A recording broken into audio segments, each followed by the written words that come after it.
हमारी संस्कृति, हमारी पहचान। यज्ञ, योग, आयुर्वेद सदा रहे हमारे साथ। भारत के प्राचीन ग्रंथों एवं आधुनिक विज्ञान का दिव्य संगम, यज्ञ महिमा।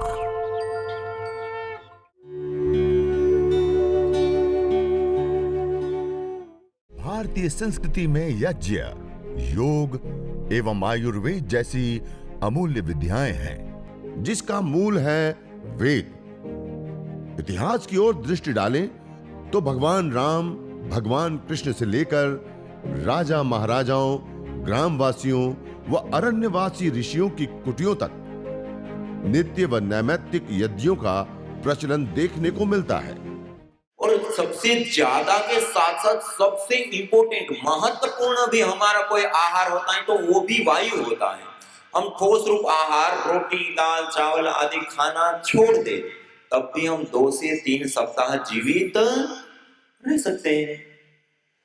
हम द्रव रूप आहार, पानी, दूध, जूस आदि लेना छोड़ दे, तब भी हम कुछ लंबे समय तक जीवित रह सकते हैं। लेकिन हम वायु रूप आहार छोड़ दे तो 1 से 2 मिनट भी जिंदा नहीं रहती। मानी सबसे ज्यादा और सबसे इंपॉर्टेंट कोई हमारा आहार होता है तो क्या होता है? वायु रूप आहार। और उस वायु रूप आहार का शोधन करना, पोषण करना, संवर्धन करना, उसको मेडिकेटेड बनाना, उसको सुगंधित करना, उसके अंदर जीवनीय शक्ति का संचार करने का कार्य किसी माध्यम से संपन्न होता है तो यज्ञ, हवन, अग्निहोत्र।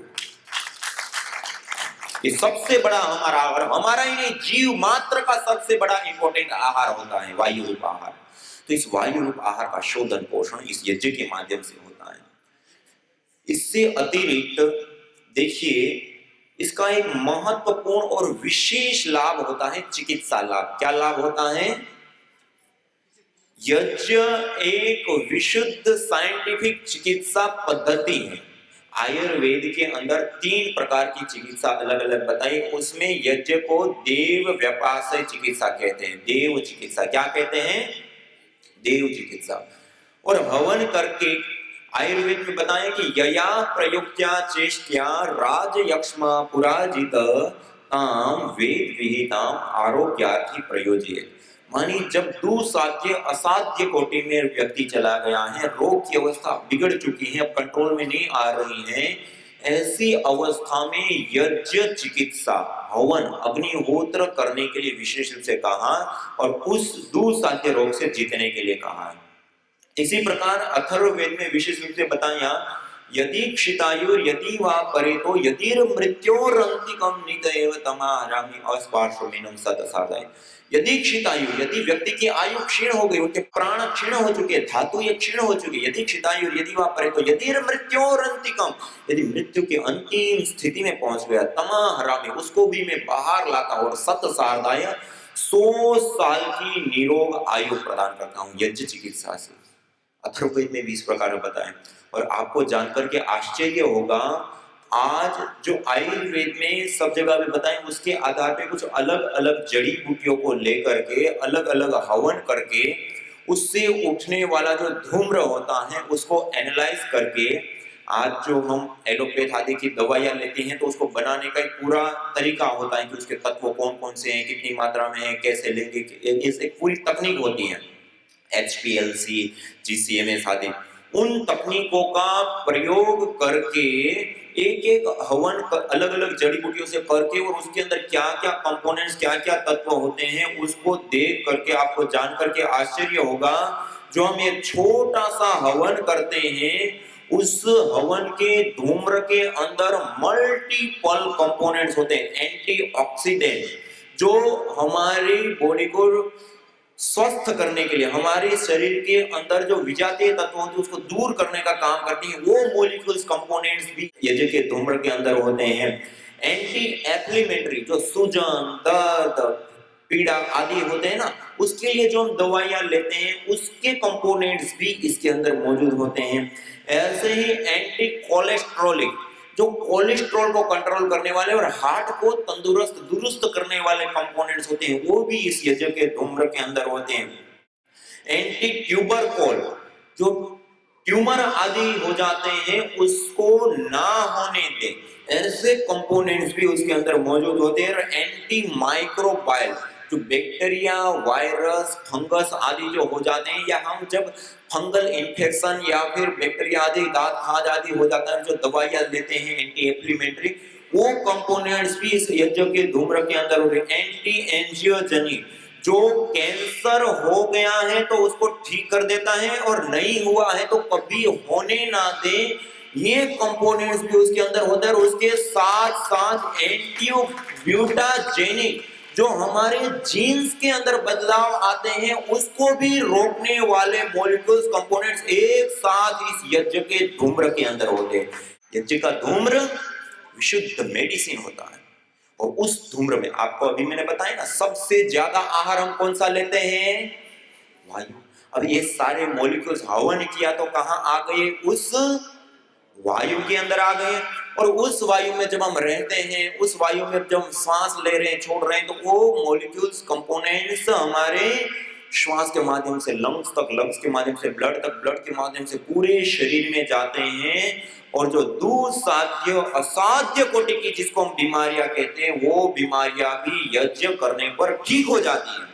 जो अथर्ववेद में बताया, यदि क्षितायु यदि वापरे तो यदि मृत्यु और अंतिकम नीति तमारामी आसपास में हम सत्य सारदाय का, कि यदि व्यक्ति अंतिम चरणों में हो तब भी उसको मैं उस बीमारी से बाहर लाता हूं और 100 साल की निरोगी आयु देता हूं। तो ऐसे ही इस हवन को, यज्ञ को करने पर जो बड़ी बीमारियां कही जाती हैं, जिसको दुस्साध्य असाध्य रोग कहे जाते हैं, एमडी, एमएनडी, कैंसर, कोमा और ऐसे बड़े बड़े रोग कहे जाते हैं, वो रोग भी यज्ञ करने पर ठीक हो जाते हैं। यानी यज्ञ एक विशुद्ध चिकित्सा पद्धति है। और देखिए, ये हवन करने से हमारे जो प्रारब्ध जनित दोष होते हैं, उस दोषों से भी हमें मुक्ति मिलती है, समस्त प्रकार के अशुभों से हमें मुक्ति मिलती है। और उसके साथ साथ सबसे बड़ा एक विशेष लाभ हमें प्राप्त होता है, हम देव ऋण से उऋण हो जाते हैं। हम माता पिता का सहयोग लेते हैं ना, माता पिता हमें पालते हैं, पोसते हैं, पढ़ाते हैं, सब कुछ करते हैं, तो हम क्या होते हैं? माता पिता के ऋणी हो जाते हैं। तो इसको क्या कहते हैं? पितृ ऋण। क्या कहते हैं? पितृ ऋण। ऐसे ही ये सारे अग्नि, वायु, जल, पृथ्वी, इन पांचों तत्वों का हम सब हमेशा प्रयोग करते हैं ना। इन 5 तत्वों से हमारा शरीर बना, इन 5 तत्वों से पर्यावरण और ब्रह्मांड बना, और निरंतर हम इसका प्रयोग ले रहे हैं। तो इनका प्रयोग तो हम ले रहे हैं, लेकिन इनको हम क्या दे रहे हैं? कुछ नहीं दे रहे। तो ये जो ऋण होता है, अग्नि देवता, वायु देवता, जल देवता, इनको हम देवता कहते हैं ना। दानव देव, जो हमें हमेशा जो दे उसको क्या कहते हैं? देव कहते हैं। और ये सारे देवता हमें दे रहे हैं, जीवन दे रहे हैं, शक्ति दे रहे हैं, हम चल रहे हैं, सारी चीजें हम कर पा रहे हैं। तो ये जो ऋण है, उस ऋण को कहते हैं देव ऋण। अब देव ऋण से हम ऋणी हैं, तो उससे उऋण होना हो तो क्या करेंगे? उसके लिए हमारे प्राचीन शास्त्रों में हवन करने के लिए बोला। क्या करने के लिए बोला?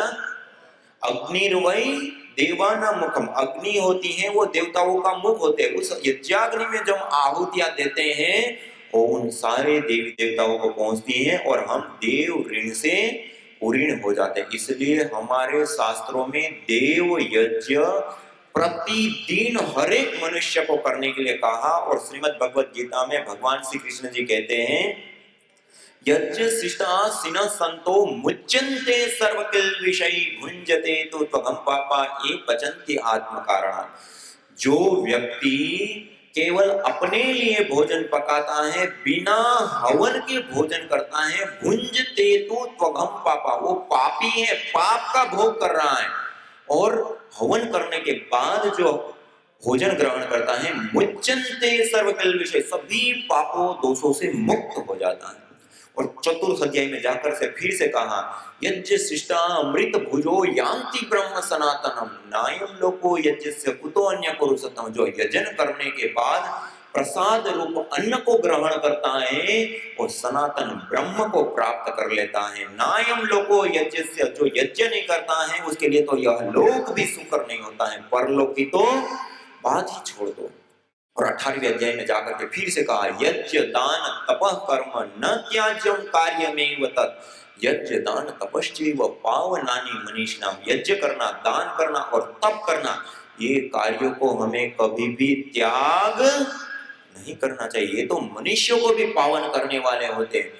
और महर्षि मनु जी ने तो यहाँ तक बताया कि जो व्यक्ति अपने जीवन में यज्ञ नहीं करता है, अपने घर में यज्ञ नहीं करता है, वो श्वास लेता हुआ भी श्वास नहीं ले रहा है और जीते हुए भी मुर्दे के समान है।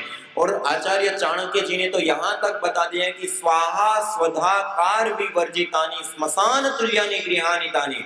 जिस घर के अंदर यज्ञ याग आदि नहीं होते हैं, वो घर स्मशान के तुल्य होते हैं। वहां दुख, क्लेश, बीमारियां, रोग, संताप उस घर में पलते रहते हैं और दुखी रहते रहते हैं। इसलिए हमें प्रतिदिन यज्ञ करने के लिए कहा। और यज्ञ करने पर सनातन ब्रह्म की प्राप्ति बता दी, यज्ञ करने पर सभी क्लेशों से, पापों से मुक्ति बता दी, यज्ञ करने पर यज्ञ शिष्टा आसीना संतो मुच्यन्ते सर्वकल से, सभी पापों से, सभी दोषों से मुक्ति से लेकर के कहा, यथेह क्षुदिता बाला मातरम परि उपास्ते एवं सर्वाणि भूतानि अग्निहोत्र उपास्ते। जैसे छोटे बालक अपने भूख रूपी दुख की निवृत्ति के लिए अपनी माँ की गोदी में जाते, अपने माँ के पास जाते और निश्चित रूप से उनकी वो भूख रूपी दुख की निवृत्ति होती है। एवं सर्वाणि भूतानि, ऐसे ही सारे मनुष्यगण अपने जीवन में आने वाले विभिन्न दुखों से मुक्ति पाने के लिए यज्ञ, हवन, अग्निहोत्र की शरण में जाते हैं। और कहा, इन सदनुष्ठानेन संपूर्ण विश्वं कल्याणम भवे। आध्यात्मिक, आदि दैविक, आदि भौतिक ताप त्रयोन उन्मूलनम सुकरम स्यात् तद यज्ञ पदाविधेयम का। जिस सदनुष्ठान को करने पर संपूर्ण विश्व का कल्याण होता हो और व्यक्तिगत जीवन में आध्यात्मिक, आदि दैविक और आदि भौतिक तीनों प्रकार के तापों का, दुखों का उन्मूलन जिससे सरल हो जाए, उसको यज्ञ कहते हैं, हवन कहते हैं, अग्निहोत्र कहते हैं। मानी व्यक्तिगत जीवन के कल्याण से लेकर के समष्टिगत जीवन के कल्याण पर्यंत का कार्य इस यज्ञ के अंदर, हवन के अंदर छिपा हुआ है। और जिन 5 तत्वों का हम प्रयोग करते हैं, अग्नि, वायु, जल, पृथ्वी, ये पांचों तत्व जब तक संतुलित रहते हैं तो हमारा शरीर भी स्वस्थ रहता है और एक प्रकृति में भी उत्पात, कभी बाढ़, कभी भूकंप, कभी कुछ चीज वो नहीं होती है। और यही पांचों तत्व जब असंतुलित हो जाते हैं तो व्यक्तिगत जीवन में भी बीमारियां होने लगती हैं और इस समष्टि में भी उत्पात होकर के अनेक प्रकार के दुख फैलने लगते हैं। और इन पांचों तत्वों का शोधन, पोषण, संवर्धन और उसको संतुलित करने का कार्य किसी माध्यम से संपन्न होता है, वो यज्ञ, हवन, अग्निहोत्र है। हमारे शास्त्रों में बताया, अयम यज्ञो भुवनस्य नाभि, यह यज्ञ संपूर्ण चराचर भूमंडल की नाभि है, केंद्र है। और इस यज्ञ को करने पर पूरा का पूरा भूमंडल संतुलित होता है, स्वस्थ होता है। और देखिए, हम जब यज्ञ की बात करते हैं ना, तो बहुत सारे लोगों के मन में आता है कि ये तो पंडितों का विषय है, ये पुजारियों का विषय है, ये ब्राह्मणों का विषय है, ये हिंदुओं का विषय है। आता है ना? क्या पंडित ब्राह्मण लोग ही इस वायु में श्वास लेते हैं? हम सब लेते हैं, सब लेते हैं ना? क्या रेडिएशन उनको ही प्रभावित करता है? हम सबको प्रभावित करता है। कोरोना आदि बैक्टीरिया, वायरस आदि उन्हीं को लगता है? हम सबको लगता है, हम सबको लगता है ना? इन सारी चीजों का हम सब प्रयोग कर रहे हैं ना? इन सारी बुराइयों से भी हम सब प्रभावित होते हैं। तो ये सब जीव मात्र के लिए, देखिए, हम सब समान रूप से, चाहे हिंदू, सिख, ईसाई, मुसलमान, कोई भी जाति, मत, पंथ, संप्रदाय को हम मानने वाले हों, चाहे स्त्री हो, चाहे पुरुष हो, चाहे अमीर हो, चाहे गरीब हो, चाहे बालक, युवा या वृद्ध हो, चाहे किसी भी देश में रहने वाला व्यक्ति हो, हम सब समान रूप से इस प्रकृति माँ का प्रयोग लेते हैं। एक ही धरती पर विचरण करते हैं, एक ही वायु में श्वास लेते हैं, एक ही जल का पान करते हैं, एक ही आकाश मंडल के नीचे हम बसते हैं। हम समान रूप से इस प्रकृति माँ का प्रयोग लेते हैं और उसके प्रति हम कुछ विशेष करना चाहते हैं, तो वो यज्ञ, हवन, अग्निहोत्र है। यज्ञ के बिना ही नहीं हो सकता, देव ऋण से हम ऋण नहीं हो सकते। तो इसके लिए भी हमें यज्ञ करना होता है।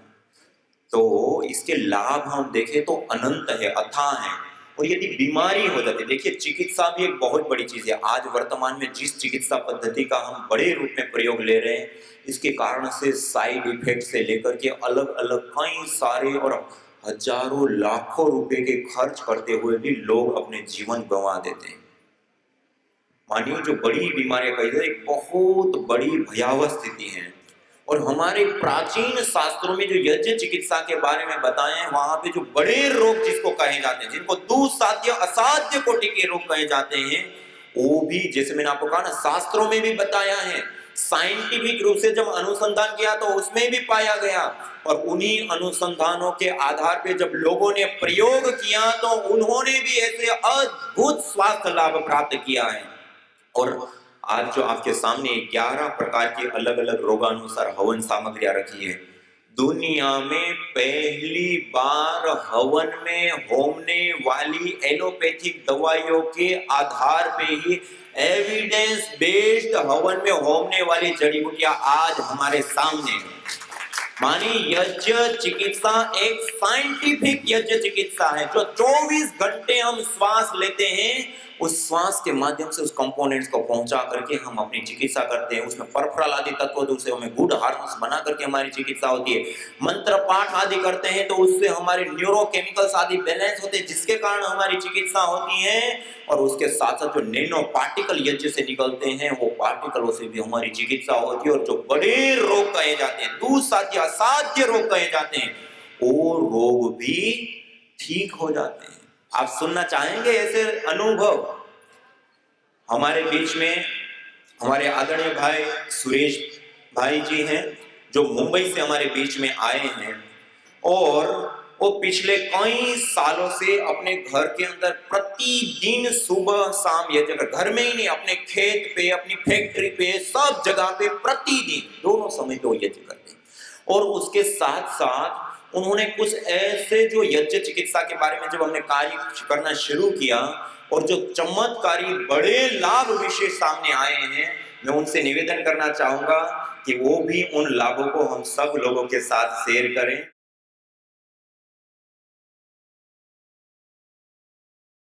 आप सभी भाई माताओं बहनों को मैं हृदय से नमन करता हूँ।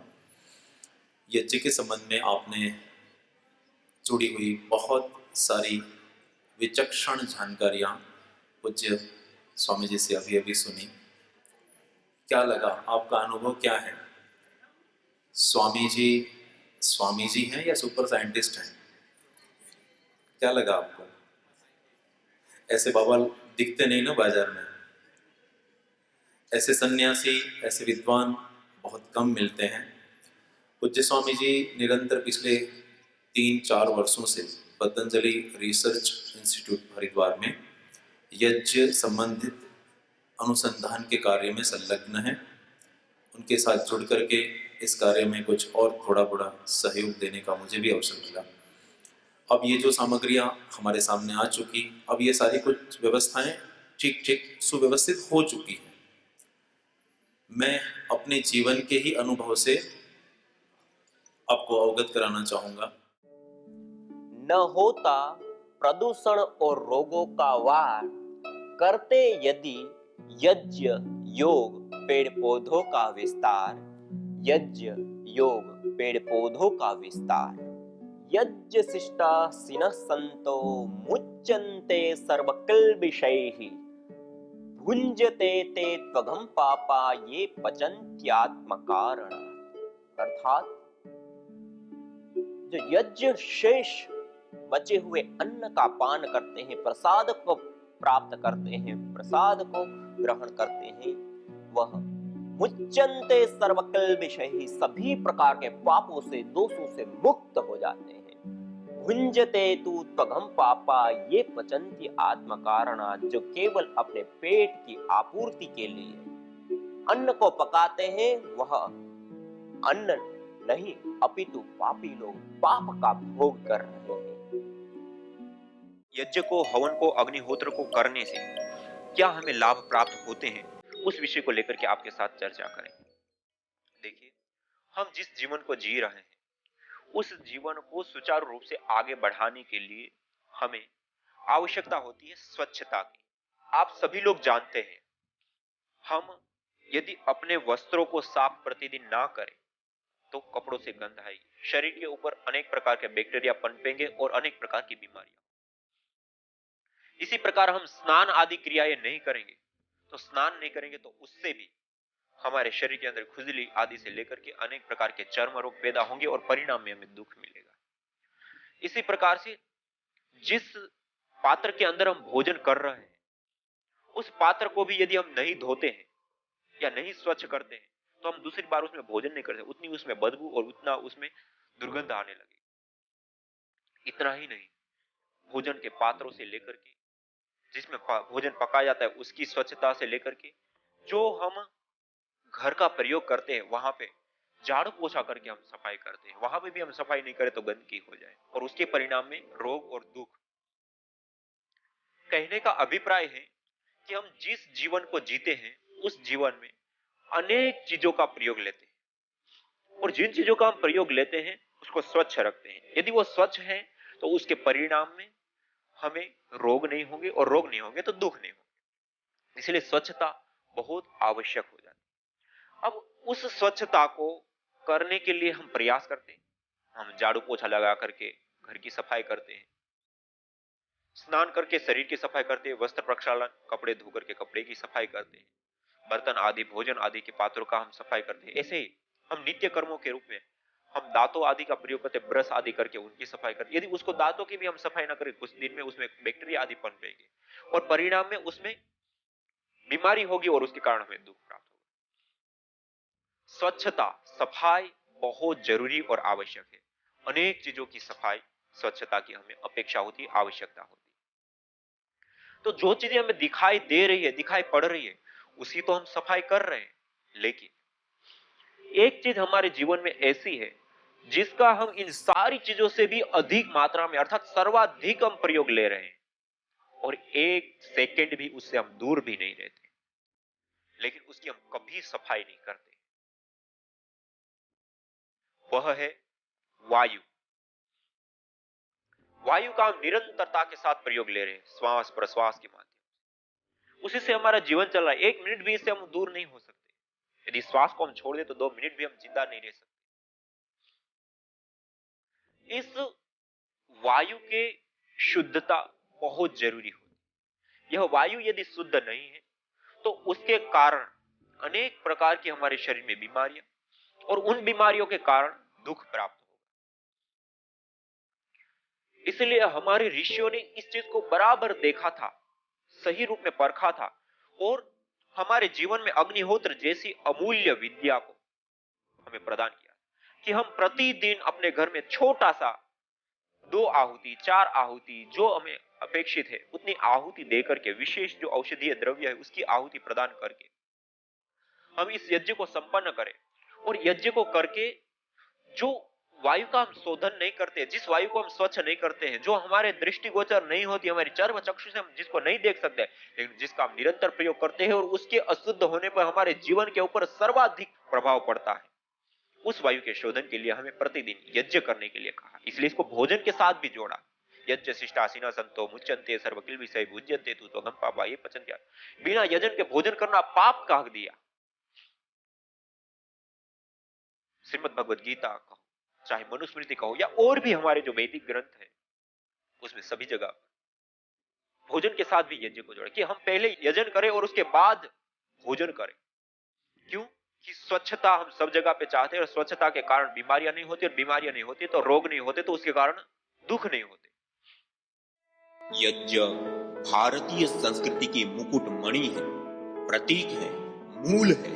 मानव जीवन के हर पहलू के साथ यज्ञ जुड़ा हुआ है, चाहे वह संस्कार, चाहे पूजा पाठ या फिर पर्व से लेकर हर शुभ अशुभ अवसरों में भी यज्ञ करने की सार्वभौमिक, वैज्ञानिक एवं पंथ निरपेक्ष पावनी परंपरा रही है।